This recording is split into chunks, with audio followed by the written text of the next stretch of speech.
প্ৰেমে নামানে লাজ সন্মানৰ সীমা শিক্ষক সমাজক লজ্জানত কৰিলে প্ৰাঞ্জল কুমাৰে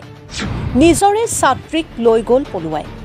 এবছৰ পূৰ্বে বিবাহ পাশত আবদ্ধ হৈছিল প্ৰাঞ্জল কুমাৰ নিজৰ বিদ্যালয়ৰ একাদশ শ্ৰেণীৰ ছাত্ৰীক পলুৱাই লৈ দ্বিতীয় বিবাহ কৰিলে কুলাংগাৰ অসভ্য প্ৰাঞ্জল কুমাৰে আৰক্ষীৰ ভূমিকাক লৈ সন্দেহ জন্মিছে আজি 3 দিন উকলি যোৱাৰ পিছতো কোনো খবৰ নাই প্ৰাঞ্জল আৰু ছাত্ৰীগৰাকীৰ দৰঙৰ আউলা চৌকা নৱজ্যোতি ছোৱালী উচ্চতৰ মাধ্যমিক বিদ্যালয়ৰ পৰা ছাত্ৰীক পলুৱাই লৈ গ'ল শিক্ষক প্ৰাঞ্জল কুমাৰে মংগলদৈৰ পৰা হবিবুৰ ৰহমানৰ ৰিপৰ্ট অৰুণোদয় আসাম সমাজত একেবাৰে লজ্জানত কৰিছে এইজন প্ৰাঞ্জল কুমাৰ নামৰ শিক্ষক আছে এইজনে গোটেই শিক্ষক সমাজখনকে লজ্জানত কৰিছে আৰু এখেতৰ বিৰুদ্ধে যেটো ব্যৱস্থা প্ৰশাসনৰ ফালৰ পৰা ল'ব লগা আছিল সেইটো ল'ব পৰা নাই এই কথাটো এটা বস্তু বুজায় যে ইয়াত দুটা বিভাগ ফেইল আছে এটা হ'ল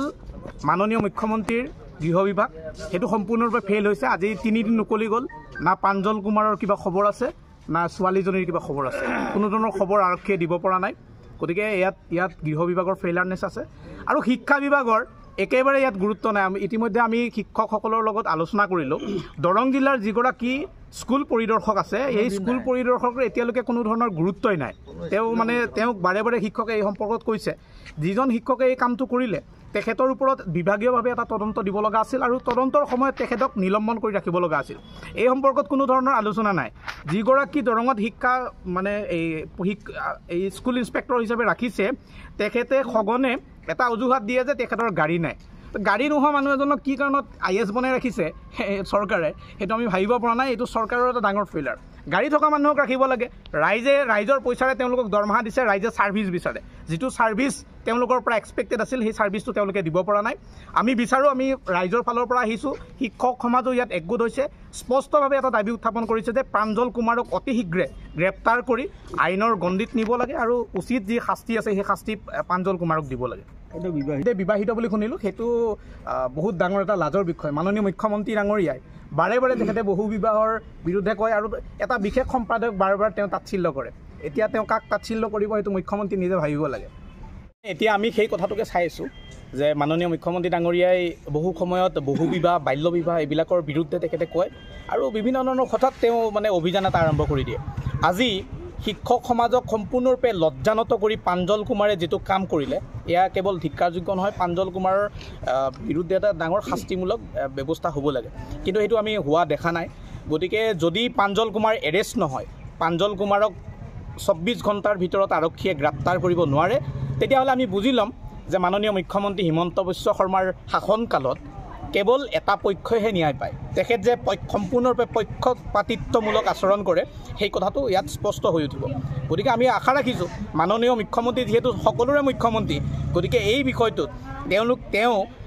যিটো অপৰাধৰ এংগল আছে সেই অপৰাধৰ এংগল ধৰি প্ৰাঞ্জল কুমাৰক অতি শীঘ্ৰে গ্ৰেপ্তাৰ কৰি তেখেতক আইনৰ যি প্ৰচেছ আছে সেই আইনৰ প্ৰচেছত নিব লাগে আৰু আমি ইতিমধ্যে ছোৱালীজনী যিহেতু বিচাৰি পোৱা নাই ক'ত আছে গতিকে ছোৱালীজনী আমি শুনিছোঁ তেখেতৰ 18 বছৰ হোৱা নাই বুলি গতিকে তাতো এটা আমাৰ যিহেতু 18 বছৰ হোৱা নাই বুলি কৈছে গতিকে ছোৱালীজনী ক'ত কেনেকৈ আছে আমাৰ অলপমান পৰিয়ালৰ মানুহখিনি চিন্তাত আছে গতিকে মাননীয় মুখ্যমন্ত্ৰী ডাঙৰীয়াক আমি অনুৰোধ জনাইছোঁ যে তেখেতৰ গৃহ বিভাগে যিটো ইয়াত পাল্লা মাৰি কামটো কৰি আছে এইটো যাতে সোনকালে হয় আৰু 24 ঘণ্টাৰ ভিতৰত ইয়াৰ ওপৰত যাতে ব্যৱস্থা গ্ৰহণ কৰে নাই সেইটো কথা মই স্পষ্টকৈ ক'ব নোৱাৰিম যে মুছলমান হোৱাৰ কাৰণে যে আৰক্ষীয়ে এইটো কাম কৰিছে এইটো মাননীয় মুখ্যমন্ত্ৰীয়ে ক'ব পাৰিব এইটো এনচাৰ তেখেতে দিব পাৰিব যদি আৰক্ষীয়ে আপোনালোকে ভাবিছে আৰক্ষীয়ে তেনেকৈ কাম কৰিছে যে মুছলমান হোৱাৰ কাৰণে যিগৰাকী ভিক্টিম তেখেত মুছলমান হোৱাৰ কাৰণে ন্যায় পোৱা নাই তো এইটো মাননীয় মুখ্যমন্ত্ৰীয়ে উত্তৰ দিব মই নাভাবোঁ যে আমাৰ আৰক্ষীয়ে তেনেকুৱা কাম কৰিব বুলি আৰক্ষীৰ ওপৰত আমাৰ যথেষ্ট আশা আছে তেওঁলোকে এটা ভাল ব্যৱস্থা ল'ব বুলি আমি আশা ৰাখিছোঁ কিন্তু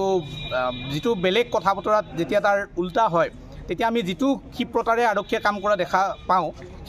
সেই কামখিনি বা সেই ক্ষিপ্ৰতাটো আমি ইয়াত দেখা নাই আৰু আমাৰ অতিকৈ শ্ৰদ্ধা নৱজ্যোতি উচ্চতম মাধ্যমিক বালিকা বিদ্যালয় বুলি ক'লে আমি সকলোৱে ভাল পাওঁ কিন্তু মোৰ মনত এটাই আজি অনুভৱ হৈছে বিভিন্ন ধৰণৰ মন্তব্য বা বক্তব্য মই শুনিলোঁ মিটিঙতো বহিলোঁ মই এটাই অনুভৱ কৰিছোঁ আজি যদি প্ৰাঞ্জল কুমাৰ ঠাইত যদি এজন কোনোবা ৰাহুল আলী, কোনোবা আফজল আলী হ'ল হয়, প্ৰাঞ্জল আলী হ'ল হয়, আজি তেখেতৰ মাক দেউতাক মানে শুই থাকিব নোৱাৰিলে হয়। প্ৰশাসনে তৎকালীনভাৱে লৈ গ'ল হয় আৰু সেই ঘৰখনক বিভিন্ন ধৰণৰ হাৰাশাস্তি দিলে হয়। আজি কি কাৰণত এনেকুৱা হৈ আছে মই গম পোৱা নাই। এতিয়া আমাৰ ধৰ্মাৱলম্বী মানুহবিলাকে যদি কোনোবা বেলেগ জাতিৰ লৈ যায়, এইটো লাভ জেহাদ বুলি কয়, সেইটো স্পষ্ট ৰাইজে জানে। কিন্তু এইটো কি জেহাদ মই গম নাপাওঁ। মাননীয় মুখ্যমন্ত্ৰী ডাঙৰীয়াই এই জেহাদটোৰ কথা মানে অলপ ক'লে আমি ভাল পাম। গতিকে এইটো আমাৰ প্ৰশাসনে যাতে সোনকালে এই যি লাভ জেহাদ বুলি কোৱা বস্তুটো ধৰি ৰাখি এই জেহাদটোক যদি সোনকালে ধৰিব পাৰে, তেতিয়াহ'লে আমি আমাৰ ৰাইজ বা এই অঞ্চলৰ সকলো ৰাইজ সুখী হ'ব পাৰিম। আৰু এইটো এটা দুৰ্ভাগ্যজনক ঘটনা হ'ল, যিটো আমাৰ জ্ঞাত নহয় বা আমি এই স্কুল আৱাৰ্ছত এনেকুৱা একো দেখা নাছিলোঁ। প্ৰায়খিনি শিক্ষকে ছোৱালীবিলাকক মাতে, খা খবৰ লয়, গতিকে সেইটোৱে ইমান সন্দেহজনক বিষয় বুলি আমি ভবা নাছিলোঁ। এতিয়া যেতিয়া এই ঘটনাটো ঘটিল, তাৰপিছতহে আমি কথাটো গম পাওঁ যে তেওঁৰ এই ছোৱালীজনীৰ লগত কিবা এটা সম্পৰ্ক আছিল। এতিয়া আগতীয়াকৈ আমি একো উমান পোৱা নাই, যেতিয়া আমি এই বিষয়ত অজ্ঞাত বুলিয়ে ক'ব লাগিব।